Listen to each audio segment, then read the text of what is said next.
CBI की team की entry होती है और ये नोट गिनते हुए इन अफसरों को कुछ पैसे कम ना हो। अब ये लोग पैसे गिन रहे होते हैं, अंदर ही अंदर खुश हो रहे होते हैं। दोस्तों नमस्कार, स्वीकार कीजिए दीपक ठाकुर का। मैं इतना मजबूर हो गया था कि सेंट्रल जीएसटी सीजीएसटी के अफसरों को रिश्वत देने के लिए अपना घर बेचने वाला था। सौदा लगभग हो चुका था, लेकिन एक उम्मीद ने मुझे सड़क पर लाने से बचा लिया। सीजीएसटी अफसर ने धमकी दी थी कि अगर 1 करोड़ रुपए नहीं दिए तो 10 करोड़ की टैक्स चोरी का केस बनाएंगे, हम टैक्स वसूलने के लिए तुम्हारी फैक्ट्री को नीलाम करा देंगे, तुम सड़क पर आ जाओगे। ये स्टेटमेंट है एक व्यापारी का। दोस्तों आप भी क्या करोगे अगर सरकारी आदमी, सरकारी कर्मचारी, सरकारी अफसर, ऐसे लोग जिनका काम होता है आम नागरिक की समस्याएं सुलझाना, आम नागरिक को सुविधाएं पहुंचाना, सरकार का काम करना और अपना काम ईमानदारी से करके देश की तरक्की में योगदान देना, लेकिन जब यही सरकारी अफसर अपनी कुर्सी का, अपनी पोस्ट का, अपने रुतबे का गलत इस्तेमाल करने लग जाते हैं खुद की जेब भरने के लिए, खुद का घर भरने के लिए, तो सिर्फ वो अफसर नहीं बल्कि पूरा का पूरा वो डिपार्टमेंट बदनाम होता है, पूरा का पूरा सरकारी तंत्र बदनाम होता है और कहीं ना कहीं सरकार भी बदनाम ही होती है। मध्य प्रदेश का जबलपुर आजकल न्यूज़ में है, चर्चा में है। क्यों है, आपको पूरी कहानी सुनाता हूँ। मध्य प्रदेश के दमोह स्थित नोहटा में एक शख्स की फैक्ट्री है। ये पान मसाला की फैक्ट्री है। गोपान तंबाकू प्रोडक्ट प्राइवेट लिमिटेड और खवास जी बीडी प्राइवेट लिमिटेड, 2 फर्म एक कंपाउंड से ही चलती है, एक बिल्डिंग से ही चलती है। यहाँ पर 18 मई 2023 की शाम 7 बजे जीएसटी जबलपुर की टीम छापा मारती है। अब ये जो छापेमारी होती है इसमें कई अफसर होते हैं, जिसमें जीएसटी ब्रांच के अधीक्षक कपिल कामले, दूसरे अधीक्षक सोमेन गोस्वामी, सीजीएसटी इंस्पेक्टर विकास गुप्ता, प्रदीप हजारी, वीरेंद्र जैन सहित टोटल 11 लोगों की टीम थी। छापेमारी के बाद फैक्ट्री को ये अफसर सील कर देते हैं। अब किसी कारोबारी की फैक्ट्री में सील लग जाए, किसी दुकानदार की दुकान में अगर ताला लग जाए तो जाहिर तौर पर हर आदमी परेशान हो जाएगा। खैर, अफसरों की तरफ से एक डिमांड आती है कि भैया पूरे मामले को निपटाने के लिए फैक्ट्री की सील खोलने में 1 करोड़ रुपए लगेंगे। 1 करोड़ रुपए दोगे तो ये पूरा मामला रफा दफा हो जाएगा। इतना ही नहीं, अगर 1 करोड़ रुपए नहीं दिया तो 10 करोड़ रुपए की टैक्स चोरी का केस बना देंगे तुम्हारे ऊपर। इतना ही नहीं, टैक्स सरकार वसूलेगी और सरकार के अपने तरीके होते हैं टैक्स वसूलने के। अगर तुम 10 करोड़ का टैक्स नहीं चुका पाओगे तो तुम्हारी फैक्ट्री को नीलाम कर देंगे, बेच देंगे, तुम सड़क पर आ जाओगे। फैक्ट्री के मालिक ने इन लोगों के आगे रिक्वेस्ट करते हैं, प्रार्थना करते हैं, मगर ये सरकारी अफसर नहीं मानते और एक वसूली गैंग की तरह, जो आपराधिक वसूली गैंग होते हैं उनकी तरह ऑपरेट करते हैं, उनकी तरह बिहेव करते हैं। व्हाट्सएप कॉल करते हैं।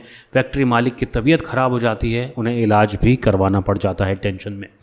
1 करोड़ रुपए का इंतज़ाम नहीं हो पाता। अब जैसे तैसे ये सरकारी अफसर 90 लाख रुपए पर मामला सेटल करने के लिए तैयार हो जाते हैं और कुछ खबरों की माने तो आखिर में ये मामला 35 लाख पर सेटल हो जाता है। इसी 5 जून को 25 लाख रुपए इस बिजनेसमैन के द्वारा उन अफसरों को सौंप दिए गए और 10 लाख रुपए के आसपास का सरकारी चालान भरवा दिया गया। अब ये जो भी पैसे थे इस व्यापारी ने इधर उधर करके अपनी तरफ से जमा किए थे। अब इतने पैसे देने के बाद भी इन जीएसटी अधिकारियों ने कहा कि भाई 10 लाख रुपए पहले और दो, तब फैक्ट्री का ताला खुलेगा। हालांकि बात ये तय हुई थी कि 25 लाख रुपए के बाद ताला खोल दिया जाएगा और 10 लाख रुपए उसके बाद दे दिए जाएंगे। लेकिन जीएसटी अफसर लगातार दबाव बना रहे थे, प्रेशर डाल रहे थे उस व्यापारी के ऊपर। व्हाट्सएप कॉल, मैसेजेस, ब्लैकमेलिंग, ये सब चल रहा था। 10 लाख रुपए का सरकारी चालान भर दिया गया, लाखों रुपए रिश्वत दे दी गई। उसके बावजूद भी ये आदमी परेशान हो गया। कुछ लोगों ने इसको सलाह दी, सजेशन दिया कि भाई ऐसे दबने से काम नहीं चलेगा, तुम्हें इसकी शिकायत करनी चाहिए। उसके बाद इस व्यापारी ने हिम्मत दिखाई और 12 जून को सीबीआई एसपी रिचपाल सिंह से मिलते हैं, एक रिटन कंप्लेंट डालते हैं। जो भी सबूत इनके पास होते हैं, व्हाट्सएप चैट वगैरह वगैरह, वो सभी देते हैं। अब ये अफसर व्हाट्सएप कॉल करते थे ताकि कोई रिकॉर्डिंग ना हो सके। उसके बाद यहाँ से जीएसटी अफसर को व्हाट्सएप कॉल की जाती है और दूसरे फ़ोन में उसकी वॉइस रिकॉर्डिंग कर ली जाती है। इस बार 10 लाख रुपए के बजाय ये लोग 7 लाख रुपए में मामले को निपटाने के लिए तैयार हो जाते हैं। अब आता है 13 जून का दिन, जब तयशुदा वक्त और जगह पर रिश्वत की आखिरी पेशगी पहुंचानी थी। एक बात यहाँ मैं आपको और बता दूं कि पिछली बार जब इनको 25 लाख रुपए कैश दिए गए थे तो इन लोगों ने 3 से 4 घंटे लिए थे उन पैसों को गिनने में, और कुछ एक नोट उसमें कुछ पैसे कम थे, तो ये लोग काफ़ी नाखुश हुए इस बात पर। इतने बड़े अमाउंट की रिश्वत लेने के बावजूद भी ये कुछ पैसों को लेकर बड़े नाखुश थे। खैर, सीबीआई ने पूरा प्लान बनाया। इंग्लिश में एक एडवर्ब है रेड हैंडेड, यानी किसी को रंगे हाथों पकड़ना। सीबीआई की टीम इन नोटों के ऊपर एक केमिकल लगा दी, जिससे कोई भी उस नोट को छूता है तो पता चल जाता है, उसके हाथों को धुलवाकर पानी का कलर चेंज हो जाता है। इसके अलावा उन नोटों के सीरियल नंबर को भी नोट कर लिया जाता है।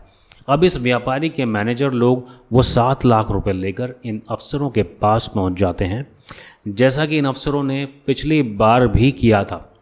इस बार भी वो एक एक रुपया गिनते हैं, कहीं पिछली बार की तरह कुछ पैसे कम ना हो। अब ये लोग पैसे गिन रहे होते हैं, अंदर ही अंदर खुश हो रहे होते हैं कि पैसे मिलने वाले हैं। तभी सीबीआई की टीम की एंट्री होती है और ये नोट गिनते हुए इन अफसरों को पकड़ लिया जाता है। पूरे डिपार्टमेंट में, पूरे ऑफिस में एकदम खलबली मच जाती है।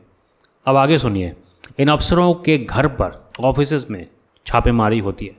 कहीं 41 लाख, कहीं 18 लाख, कहीं 2 लाख, हर जगह से कैश ही कैश मिलता है, और कुल मिलाकर 80 लाख रुपए से ज़्यादा का कैश इन लोगों के ऑफिस, केबिन और घर से बरामद होता है। एक अफसर का घर भी करीब 10 करोड़ रुपए के आसपास बताया जा रहा है। ये जो व्यापारी है जिनको इन अफसरों ने ब्लैकमेल किया था, इनका नाम है त्रिलोक चंद सेन, और ये राजस्थान के दौसा के निवासी हैं। इस फैक्ट्री में सील लगने का पूरा कारण क्या था? क्या कोई गाइडलाइंस का वायलेशन यानी उल्लंघन हो रहा था? इसकी डिटेल्स मुझे रिपोर्ट्स में नहीं मिली कहीं पर भी, लेकिन इतना ज़रूर समझ में आता है कि जब एक व्यापारी व्यापार करता है, कोई भी व्यापारी, अगर उसकी कोई फैक्ट्री में सील लगती है, उसकी फैक्ट्री बंद होती है, तो उसके साथ साथ उन गरीब मजदूरों की भी रोज़ी रोटी पर असर आता है जो उस फैक्ट्री में काम करते थे या उस फैक्ट्री से जुड़े होते हैं किसी भी तरीके से। सरकारी अफसर जिनको तनख्वाह सरकार देती है, अच्छा खासा पैसा देती है, लेकिन फिर भी लालच में अगर वो आम जनता को इस तरह परेशान करेंगे, प्रताड़ित करेंगे, अपने पद का गलत फ़ायदा उठाएंगे, तो आप समझ सकते हैं कि क्यों कुछ अफसरों की वजह से पूरे के पूरे डिपार्टमेंट को भ्रष्ट घोषित कर दिया जाता है। तो आज की कहानी में इतना ही दोस्तों। ये कहानी थी मध्य प्रदेश की, जहां एक व्यापारी से जीएसटी अफसरों ने किस कदर पैसे वसूलने के लिए उसको ब्लैकमेल किया। अभी सब्सक्राइब कीजिए इस चैनल को। मिलते हैं अगली कहानी में कल फिर से। जय हिंद।